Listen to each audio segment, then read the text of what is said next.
स्वागत है मंगल बली competitive classes में। अगर आप हमारे चैनल पर नए हैं तो चैनल को सब्सक्राइब कर दे और बेल आइकन की घंटी को प्रेस कर दे। धन्यवाद। हेलो फ्रेंड्स, मैं बली कुमार आप लोग के अपने यूट्यूब चैनल मंगल बली कॉम्पिटिटिव क्लासेज में स्वागत करता हूं। तो दोस्तों, हमने आपके लिए साइंस के बहुत सारे महत्वपूर्ण प्रश्न लाए हैं, तो आप इस वीडियो को देखना मत भूलिए और आप लोग वीडियो में अंत तक बने रहे ताकि आपसे एक भी क्वेश्चन मिस ना हो। तो आइए हम लोग बिना टाइम बर्बाद किए स्टार्ट करते हैं। तो हम लोग का पहला क्वेश्चन है, स्टेनलेस स्टील किसका मिश्र धातु है? कह रहा है कि जो स्टेनलेस स्टील होता है वह किसका मिश्र धातु है? तो स्टेनलेस स्टील लोहा और क्रोमियम का मिश्र धातु होता है। स्टेनलेस स्टील जो होता है वह किसका मिश्र धातु है? तो लोहा और क्रोमियम का मिश्र धातु होता है। क्वेश्चन नंबर 2 है, निकोलस कोपरनिकस प्रसिद्ध है। कह रहा है कि निकोलस कोपरनिकस किसके लिए प्रसिद्ध है? ऑप्शन आप लोग का ए दिया है दूरबीन के आविष्कार के लिए, बी यह बताने के लिए कि ग्रह सूर्य के चारों ओर चक्कर लगाते हैं न कि पृथ्वी। कह रहा है कि सूर्य के चारों ओर ग्रह चक्कर लगाते हैं न कि पृथ्वी। सी कह रहा है कैलकुलस की खोज के लिए और डी कह रहा है मानव शरीर की शैल्य क्रिया के अध्ययन के लिए। तो जो निकोलस कोपरनिकस प्रसिद्ध हैं वह यह बताने के लिए कि ग्रह सूर्य के चारों ओर चक्कर लगाते हैं न कि पृथ्वी। और दूरबीन के आविष्कार किसने किया था? तो दूरबीन के आविष्कार सबसे पहले दूरबीन का आविष्कार सबसे पहले हेंस लेपर्सी ने किया था। किसने किया था? Hence leprosy. और हेंस लेपर्सी ने दूरबीन का आविष्कार कब किया था? 1608 ईस्वी में। हेंस लेपर्सी ने दूरबीन का आविष्कार कब किया था? 1608 ईस्वी में। गैलीलियो ने भी एक अपना दूरबीन का आविष्कार किया था। गैलीलियो ने भी अपना एक दूरबीन का आविष्कार किया था। तो अगर आप लोगों को दे देगा कि दूरबीन का आविष्कार किसने किया था, तो अगर ऑप्शन में रहेगा हेंस लेपर्सी रहेगा तो उसमें गैलीलियो नहीं रहेगा, और गैलीलियो रहेगा तो हेंस लेपर्सी नहीं रहेगा। ठीक है, तो आप लोगों को समझ में आ गया। अब कैलकुलस की खोज कह रहा है, कैलकुलस की खोज कौन किए थे? कैलकुलस की खोज किसके लिए कौन प्रसिद्ध है? तो कैलकुलस की खोज न्यूटन ने किए थे। कैलकुलस की खोज किसने किए थे? न्यूटन ने कैलकुलस की खोज कब किए थे? 1680 ईस्वी में। न्यूटन ने कैलकुलस की खोज कब किए थे? 1680 ईस्वी में। हम लोग का क्वेश्चन नंबर 3 है, परमाणु ऊर्जा में भारतीय कार्यक्रम के जनक कौन हैं? कह रहा है कि परमाणु ऊर्जा में भारतीय कार्यक्रम के जनक कौन हैं? तो भारतीय कार्यक्रम के जनक हैं H.J. भाभा। H.J. भाभा के मतलब होता है H.J. भाभा के मतलब होता है H से होमी या J से जहांगीर, होमी जहांगीर भाभा। परमाणु ऊर्जा में भारतीय कार्यक्रम के जनक कौन है? तो होमी जहांगीर भाभा। क्वेश्चन नंबर 4 है, अंतरिक्ष विज्ञान पर अनुसंधान और विकास का श्रेय किसको जाता है? कह रहा है कि अंतरिक्ष विज्ञान पर अनुसंधान और विकास का श्रेय किसको जाता है? तो वी साराभाई को। वी साराभाई के मतलब होता है विक्रम साराभाई को। किसको जाता है? विक्रम साराभाई को अंतरिक्ष विज्ञान पर अनुसंधान एवं विकास का श्रेय किसको जाता है? तो विक्रम साराभाई को जाता है। क्वेश्चन नंबर 5 है हम लोग का, 20 नवंबर 1997 को छेड़े गए अमेरिकी स्पेस शटल का नाम क्या था? कह रहा है कि 20 नवंबर 1997 को छेड़े गए अमेरिकी स्पेस शटल, अमेरिकी स्पेस शटल था, उसका नाम क्या था? तो उसका नाम कोलंबिया था। क्या था? कोलंबिया था। क्वेश्चन नंबर 6 है, गामा किरणें है। कह रहा है कि गामा किरणें क्या है? तो गामा किरणें उच्च ऊर्जा वाले विद्युत चुंबकीय तरंगे हैं। गामा किरणें क्या है? उच्च ऊर्जा वाले विद्युत चुंबकीय तरंगे हैं। क्वेश्चन नंबर हम लोग का 7 है, नाभिकीय ऊर्जा परिवर्तन है। कह रहा है कि नाभिकीय ऊर्जा परिवर्तन है किससे? तो ऑप्शन आप लोग का है यूरेनियम का अल्फा कणों से, बी है पिंड का ऊर्जा में, सी है प्रोटॉन का न्यूट्रॉन में, और डी है प्रोटॉन का इलेक्ट्रॉन में। नाभिकीय ऊर्जा किस में परिवर्तन है? तो यूरेनियम का अल्फा कणों में परिवर्तन है। नाभिकीय ऊर्जा किस में परिवर्तन है? यूरेनियम का अल्फा कणों में परिवर्तन है। क्वेश्चन नंबर हम लोग का 8 है, जिन धातुओं को पीटकर पत्थर का रूप दिया जा सकता है वह कहलाती है। कह रहा है कि जिन धातुओं को पीटकर पत्थर का रूप दिया जा सकता है वह क्या कहलाती है? तो वह तन्य कहलाती है। क्या कहलाती है? तन्य कहलाती है। जिन धातुओं को पीटकर पत्थर का रूप दिया जा सकता है वह क्या कहलाता है? तन्य कहलाती है। और यहीं पर पूछा है कि जिन धातुओं को चादर की तरह पीटा जा सकता है, पीटकर बनाया जा सकता है, उसे क्या कहते हैं? तो उसे आघातवर्धन्य कहते हैं। क्या कहते हैं? आघातवर्धन्य। आघातवर्धन्य को चादर की तरह पीटकर किया जा सकता है, उसे आघातवर्धन्य कहते हैं। क्वेश्चन नंबर 9 है, निम्नांकित में से किसका और अधिक विभाजन नहीं किया जा सकता है। कह रहा है कि इसमें से कौन है जिसका अब अधिक विभाजन नहीं किया जा सकता है। तो अणु, अणु का और अधिक विभाजन नहीं किया जा सकता है क्योंकि अणु सबसे छोटा यूनिट है, यानी सबसे छोटा कण है तो अणु है, अणु को अब विभाजन नहीं किया जा सकता है। क्वेश्चन नंबर 10 है हम लोग का, निम्नलिखित में से कौन सूर्य की परिक्रमा में सबसे कम समय लेता है। कह रहा है कि इसमें से कौन सूर्य की परिक्रमा में सबसे कम समय लेता है। तो सूर्य की परिक्रमा में सबसे कम समय लेता है पृथ्वी। इसमें से इन ऑप्शन में सूर्य की परिक्रमा में सबसे कम समय कौन लेता है, पृथ्वी। तो आप लोग पूछिए कि सर पृथ्वी कितने दिन में चक्कर लगाती है। तो पृथ्वी चक्कर लगाती है 365 दिन 6 घंटे, ध्यान से देखिए 365 दिन 6 घंटे 48 मिनट और 46 सेकंड का समय लगाती है। पृथ्वी जो है वह कितने समय में चक्कर लगा लेती है, 365 दिन 6 घंटे 48 मिनट और 46 सेकंड में एक चक्कर पूरा कर लेती है। और वरुण कितना समय लगाता है, तो वरुण लगाता है 164 वर्ष। कितना लगाता है वरुण, वरुण 164 वर्ष लगाता है सूर्य की एक परिक्रमा करने में। और बृहस्पति कितना समय लगाता है, तो बृहस्पति लगाता है 11 वर्ष और 11 माह का समय लगाता है। जो बृहस्पति समय लगाता है 11 वर्ष और 11 माह का समय लगाता है, 11 वर्ष 11 माह। और शनि कितना लगाता है, तो शनि लगाता है 29 वर्ष 29 वर्ष और 5 माह का समय लगाता है। शनि कितना समय में सूर्य की एक परिक्रमा कर लेता है, 29 वर्ष 5 माह। तो देखिए ये 164 वर्ष लगाता है और बृहस्पति 11 वर्ष 11 माह लगाता है, शनि 29 वर्ष 5 माह लगाता है और बृहस्पति 365 दिन 6 घंटा 48 मिनट 46 सेकंड लगाता है। तो कौन सबसे कम समय लगाता है, तो पृथ्वी ही लगाता है ना। तो ऑप्शन बी हो जाएगा। क्वेश्चन नंबर 11 है, पीत का उत्सर्जन होता है। पर है कि कह रहा है कि पीत का उत्सर्जन किसके द्वारा होता है। तो पीत का जो उत्सर्जन होता है वह यकृत के द्वारा होता है। पीत का उत्सर्जन किसके द्वारा होता है, यकृत के द्वारा होता है पीत का उत्सर्जन।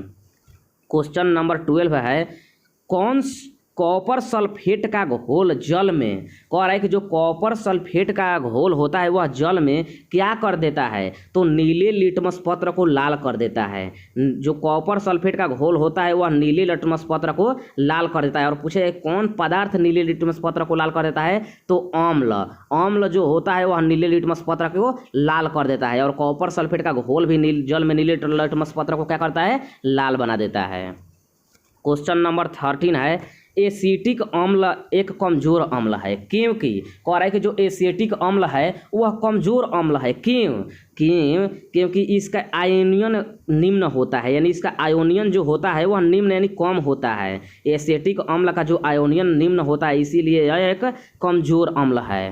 क्वेश्चन नंबर 14 है, तांबे की मिश्र धातु है। कह रहा है कि तांबे की मिश्र धातु, इसमें से कौन है जो तांबे की मिश्र धातु है, तो पीतल। कौन तांबे की मिश्र धातु है, पीतल। क्योंकि पीतल जो होता है वो तांबा और जस्ता का मिश्र धातु है। जो पीतल होता है वह किसका मिश्र धातु है, तांबा और जस्ता का। तो तांबा इसमें है ना, तो पीतल हो जाएगा। और मैग्नीशियम का तो Mg होता है। ठीक है। क्वेश्चन नंबर हम लोग का 15 है, चित्र खींचने में किस धातु के हाइलाइट का प्रयोग होता है। कह रहा है कि चित्र खींचने में किस धातु के हाइलाइट का प्रयोग होता है, तो चांदी के धातु के हाइलाइट का, यानी चित्र खींचने में चांदी के धातु का हाइलाइट का प्रयोग किया जाता है, यानी प्रयोग होता है चित्र खींचने में। क्वेश्चन नंबर 16 है, हृदय रोगियों को अधिक मात्रा में नहीं लेना चाहिए। कह रहा है कि जो हृदय रोगी हैं उनको अधिक मात्रा में इसमें से क्या नहीं लेना चाहिए, तो वासा। हृदय रोगियों को अधिक मात्रा में वासा नहीं लेना चाहिए, यानी हृदय रोगियों को अधिक मात्रा में क्या लेना नहीं चाहिए, वासा नहीं लेना चाहिए। क्वेश्चन नंबर 17 है, जर्मन सिल्वर किसका मिश्रण है। कह रहा है कि जो जर्मन सिल्वर है वह किसका मिश्रण है, तो जर्मन सिल्वर कॉपर जस्ता और निकेल का मिश्रण है। जर्मन सिल्वर किसका मिश्रण है, कॉपर जस्ता और निकेल का मिश्रण है जर्मन सिल्वर।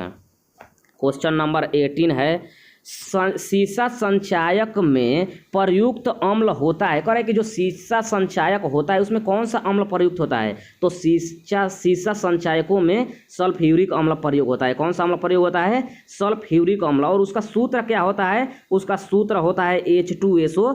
फोर, और उसको बोलते क्या है, सल्फ्यूरिक अम्ल। यह अम्लों का राजा होता है। पूछ दिया कि अम्लों का राजा कौन होता है, तो सल्फ्यूरिक अम्ल ही अम्लों का राजा होता है। उसका सूत्र क्या होता है, H2SO4, जो सीसा संचायकों में प्रयुक्त होता है।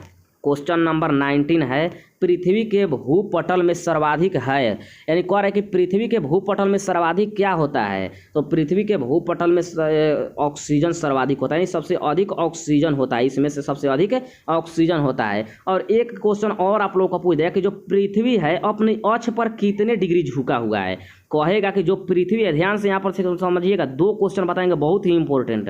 कहेगा कि पृथ्वी जो है वह अपने अक्ष पर कितने डिग्री झुकी है, तो पृथ्वी अपने अक्ष पर 23.5 डिग्री झुकी है। कितने डिग्री झुकी है, 23.5 डिग्री। और वहीं पूछ देगा कि कक्ष पर कितने डिग्री झुकी है, तो कक्ष पर झुकी है 66.5 डिग्री। कक्ष पर कितने डिग्री झुकी है, 66.5 डिग्री, यानी अक्ष पर 23.5 डिग्री और कक्ष पर 66.5 डिग्री। तो आप लोग याद रखिए कि 23.5 डिग्री और 66.5 डिग्री झुकी है, तो अक्ष पर छोटा का और कक्ष में बड़ा का, तो अक्ष पर 23.5 डिग्री और कक्ष में 66.5 डिग्री। क्वेश्चन नंबर 20 है, जीव विज्ञान का पिता किसको कहा जाता है। कह रहा है कि जीव विज्ञान का पिता किसको कहा जाता है, तो जीव विज्ञान का पिता अरस्तु को कहा जाता है। किसको कहा जाता है, अरस्तु को जीव विज्ञान का पिता कहा जाता है। क्वेश्चन नंबर 21 है, सबसे विशाल जीवित स्तनपायी कौन है। कह रहा है कि सबसे विशाल जीवित स्तनपायी कौन है, तो वह नीला व्हेल है, यानी नीली व्हेल जो है वह सबसे विशाल जीवित स्तनपायी है, यानी ब्लू व्हेल भी इसको बोलते हैं। क्वेश्चन नंबर 22 है, यदि पृथ्वी परिक्रमण बंद कर देती है तो इसकी सतह पर का आभासी मान, कह रहा है कि यदि पृथ्वी जो है परिक्रमण करती है ना, अगर वह परिक्रमण करना बंद कर दे तो इसके सतह पर का आभासी मान क्या होगा, तो इसकी सतह पर का आभासी मान सभी स्थानों पर एक सा हो जाएगा, यानी सभी स्थानों पर एक सा मतलब कि बराबर हो जाएगा सभी स्थानों पर, अगर पृथ्वी परिक्रमण करना बंद कर दे तो। क्वेश्चन नंबर 23 है, हाइड्रोजन अणु में कौन सा आबंध उपस्थित है। कह रहा है कि जो हाइड्रोजन अणु होता है उसमें कौन सा आबंध उपस्थित होता है, तो हाइड्रोजन अणु में सहसंयोजक आबंध उपस्थित होता है। हाइड्रोजन अणु में कौन सा आबंध उपस्थित होता है, तो सहसंयोजक आबंध उपस्थित होता है। क्वेश्चन नंबर 24 है, plaster of Paris. Plaster of Paris जो होता है वह किससे बनाया जाता है, तो प्लास्टर ऑफ पेरिस जिप्सम से बनाया जाता है। प्लास्टर ऑफ पेरिस किससे बनाया जाता है, जिप्सम से। तो पूछ देगा कि जिप्सम का सूत्र क्या होता है, तो जिप्सम का सूत्र होता है CaSO4। क्या होता है, CaSO4 इंटू 2H2O। ध्यान से समझिए, जो होता है इसका CaSO4 इंटू 2H2O, ये जिप्सम का सूत्र होता है। और पूछेगा कि सर प्लास्टर ऑफ पेरिस का सूत्र क्या होता है, तो प्लास्टर ऑफ पेरिस का सूत्र होता है CaSO4 into half H2O। Half H2O का मतलब 1/2 H2O। यह किसका सूत्र होता है, प्लास्टर ऑफ पेरिस का होता है CaSO4 इंटू हाफ H2O, और जिप्सम का होता है CaSO4 into 2H2O। Plaster of Paris को इस तरह न देकर एक और सूत्र दे देता है, क्या दे देता है प्लास्टर ऑफ पेरिस का, CaSO4 का होल ट्वाइस इंटू H2O, यह भी सूत्र दे देता है। यानी ये दोनों सूत्र होता है प्लास्टर ऑफ पेरिस का, CaSO4 इंटू हाफ H2O होता है और CaSO4 के होल ट्वाइस इंटू H2O होता है प्लास्टर ऑफ पेरिस का, और जिप्सम का होता है CaSO4 into 2H2O। Question number 25 है, गोबर गैस में मुख्यतः क्या होता है। कह रहा है कि गोबर गैस जो होता है उसमें मुख्यतः क्या होता है, तो गोबर गैस में मुख्यतः मीथेन होता है। गोबर गैस में क्या होता है, मीथेन होता है। क्वेश्चन नंबर 26 है, हास्य गैस का रासायनिक सूत्र है। हास्य गैस के मतलब हंसने वाली गैस, यानी लाफिंग गैस। लाफिंग गैस का रासायनिक सूत्र क्या है, तो N2O। क्या है, हास्य गैस यानी लाफिंग गैस का रासायनिक सूत्र N2O। इसको बोलते हैं क्या, तो इसको बोला जाता है नाइट्रस ऑक्साइड। क्या बोला जाता है इसको, नाइट्रस ऑक्साइड बोला जाता है N2O को। ठीक है। क्वेश्चन नंबर हम लोग का 27 है, सेलिनोमीटर यंत्र का प्रयोग किसके लिए होता है। कह रहा है कि सेलिनोमीटर यंत्र जो होता है उसका प्रयोग किसके लिए होता है, तो सेलिनोमीटर यंत्र का प्रयोग किसी घोल में लवण की मात्रा निर्धारित करने के लिए होता है। सेलिनोमीटर यंत्र का प्रयोग किसके लिए होता है, किसी घोल में लवण की मात्रा निर्धारित करने के लिए होता है। क्वेश्चन नंबर 28 है, चुंबकीय क्षेत्र किसके साथ अंतर क्रिया नहीं कर सकता है। कह रहा है कि जो चुंबकीय क्षेत्र है वह किसके साथ अंतर क्रिया नहीं कर सकता है। तो चुंबकीय क्षेत्र स्थिर आवेशों के साथ अंतर क्रिया नहीं कर सकता है, यानी स्थिर आवेशों के साथ चुंबकीय क्षेत्र अंतर क्रिया नहीं कर सकता है। क्वेश्चन नंबर 29 है, मानव आँख की रेटिना पर निर्मित प्रतिबिंब कैसा होता है, यानी मानव आँख की जो रेटिना होता है उस पर कैसा प्रतिबिंब बनता है। तो रेटिना पर वास्तविक एवं उल्टा प्रतिबिंब बनता है। रेटिना पर कैसा प्रतिबिंब बनता है, वास्तविक एवं उल्टा प्रतिबिंब बनता है। क्वेश्चन नंबर 30 है, जब श्री X श्री Y के साथ हाथ मिलाते हैं किस प्रकार का बल का वे प्रयोग करते हैं। कह रहा है कि जब श्री X श्री Y के साथ हाथ मिलाते हैं तो किस प्रकार के बल का वे प्रयोग करते हैं। तो दुर्बल बल का वे प्रयोग करते हैं। किस प्रकार के बल का वे प्रयोग करते हैं, दुर्बल बल का वे प्रयोग करते हैं। क्वेश्चन नंबर 31 है, जस्ता निम्न मिश्र धातु में उपस्थित नहीं है। कह रहा है कि जो जस्ता है इसमें से किस मिश्र धातु में उपस्थित नहीं है, कह रहा है। तो देखिए जो पीतल होता है वह तांबा और जस्ता का मिश्र धातु होता है, यानी Cu और Zn का, यानी तांबा और जस्ता, तो इसमें जस्ता आ गया ना, तो यह तो नहीं होगा। जो कांसा होता है, कांसा के लिए आपको ट्रिक बताए थे काटता, और पीतल के लिए बताए थे पिताजी, यानी ता से तांबा और जा से जस्ता। और काटता कांसा के लिए होता है काटता, त से टीन और त से तांबा, यानी काटता। तो कांसा का मिश्र धातु किसका कांसा मिश्र धातु है, तो टीन और तांबा का। तो देखिए इसमें जस्ता है नहीं है, तो ऑप्शन बी हो जाएगा, ऑप्शन बी हो जाएगा। और पूछेगा कि रांगा किसका मिश्र धातु है, तो रांगा जो है वह सीसा और टीन का मिश्र धातु है। किसका मिश्र धातु है, सीसा और टीन का मिश्र धातु होता है। इसमें जास्ता भी होता है। और जर्मन इसमें रांगा में जास्ता भी होता है, ठीक है। और जर्मन सिल्वर जो पूछ रहा है कि जर्मन सिल्वर किसका मिश्र धातु है, तो जर्मन सिल्वर जो होता है वो कॉपर होता है, जस्ता होता है और निकेल होता है जर्मन सिल्वर। तो इसमें किस में जस्ता नहीं है, तो जस्ता कांसा में नहीं है। क्वेश्चन नंबर 32 है, आर्द्र हवा में लोहा के मोर्चा में शामिल है। कह रहा है कि आर्द्र हवा में लोहा के मोर्चा में क्या शामिल है, तो लोहे द्वारा इलेक्ट्रॉनों की हानि। आर्द्र हवा में लोहे के मोर्चा में क्या शामिल है, लोहे द्वारा इलेक्ट्रॉनों की हानि शामिल है। क्वेश्चन नंबर 33 है, एक धातु जिसे लौह के साथ मिलाकर स्टेनलेस स्टील बनाया जाता है वह है। कह रहा है कि लोहे के साथ जो मिलाकर स्टेनलेस स्टील बनाया जाता है वह क्या है। तो हम लोग पहला क्वेश्चन ही पढ़े हैं कि स्टेनलेस स्टील किसका मिश्र धातु है, लोहा और क्रोमियम का। किसका मिश्र धातु है, लोहा और क्रोमियम का। तो लौह का ये रहा है, तो क्या हो जाएगा, क्रोमियम। हम लोग का क्वेश्चन नंबर 34 है, निम्नलिखित में से कौन अलौह धातु है, यानी कौन अलौह धातु है, यानी लोहा किसमें नहीं है। तो एल्युमिनियम में लोहा नहीं है। किसमें नहीं है, एल्युमिनियम में, कोबाल्ट में भी है, निकेल में भी है और आयरन तो खुद लोहा है। तो किसमें लोहा नहीं है, यानी कौन अलौह धातु है, तो एल्युमिनियम। क्वेश्चन नंबर 35 है, निम्नलिखित में से एक रासायनिक अभिक्रिया नहीं है। कह रहा है कि निम्नलिखित में से कौन एक रासायनिक अभिक्रिया नहीं है। तो आप लोग को रासायनिक अभिक्रिया और भौतिक अभिक्रिया के बारे में बता चुके हैं कि जो एक बार बनकर उसको पुनः नहीं बनाया जा सकता है, उसी अवस्था में नहीं लाया जा सकता है, उसे रासायनिक अभिक्रिया कहते हैं। और जिसको एक अवस्था से दूसरी अवस्था में बदलकर पुनः उसी अवस्था में लाया जाता है, उसे क्या कहते हैं, उसे भौतिक अभिक्रिया कहते हैं। तो देखिए दूध से दही बनना, एक बार दूध से दही बन जाएगा तो क्या दही से दूध बनेगा, नहीं बनेगा। तो यह तो रासायनिक अभिक्रिया है।